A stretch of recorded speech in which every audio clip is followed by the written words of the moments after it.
Hi everybody, it's Suzanne Grandchamp, retired divorce attorney, Jungian coach in training, and also Oracle and Tarot reader for over a couple of decades.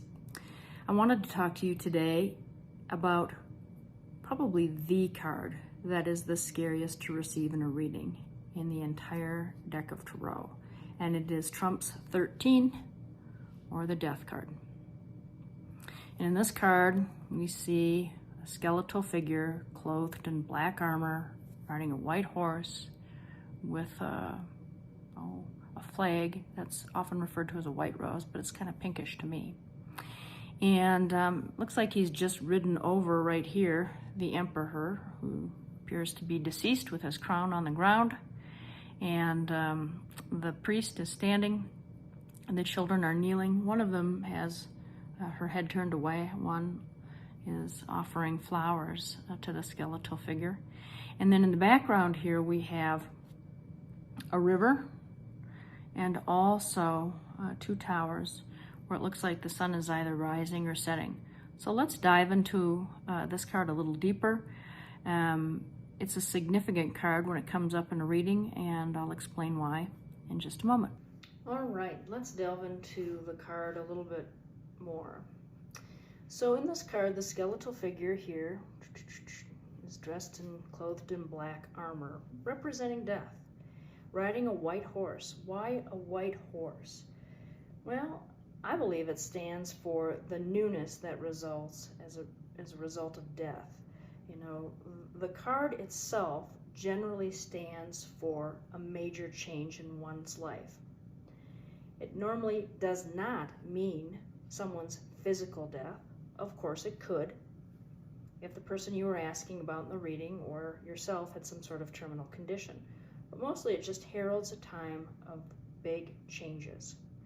And along with a big change in life comes a new beginning, and that's what the white horse symbolizes. Changes and deaths and rebirths happen to everybody, even kings down here. And they are a part of the river of life, which is back here flowing. And they represent, as I mentioned before, a new beginning, which is up here with the sun on these buildings. Oftentimes in the reading, the death card will come up when someone fears change or is resisting a major transformation in his or her life, but generally represents necessary and profound changes. It can mean the dawning of a new era, can be leaving the past behind, can be death of the old self or of the ego, can symbolize empowerment or rebirth, even renewal. Sometimes it comes up when there's a change of status in life, like maybe you're going to become an empty nester, or you're going to get married, or you're going through a divorce. It could be ending a relationship or leaving a job. But any sort of major life change is what's typically represented by the death card. As I mentioned, I don't read cards in the reverse, but I do talk about the reversed meanings in any sort of tarot reading for someone.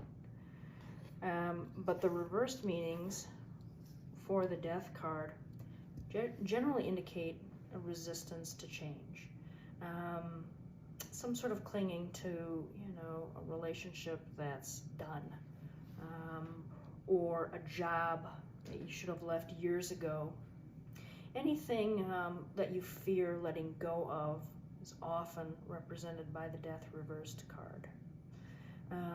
Any sort of resistance to a necessary change that may make it more painful for you as you go through it. So if this card comes up for you or resonates for you, you may want to ask yourself, what are you fearing? What are you unwilling to release? What are you afraid of changing in your life? Or what change are you going through in your life? That's a major one. You'd see it come up all the time for people who are going through a divorce. Or for people even who are getting married or having children, any sort of big change like that, the loss of a parent. Or even people who are going through spiritual transformation and were really starting to tame the ego and live a more spiritual life here. So just some of the things that come up when the death card comes up. Leave some comments about how this card has the meaning of this card, the meanings of this card have surfaced in your own lives.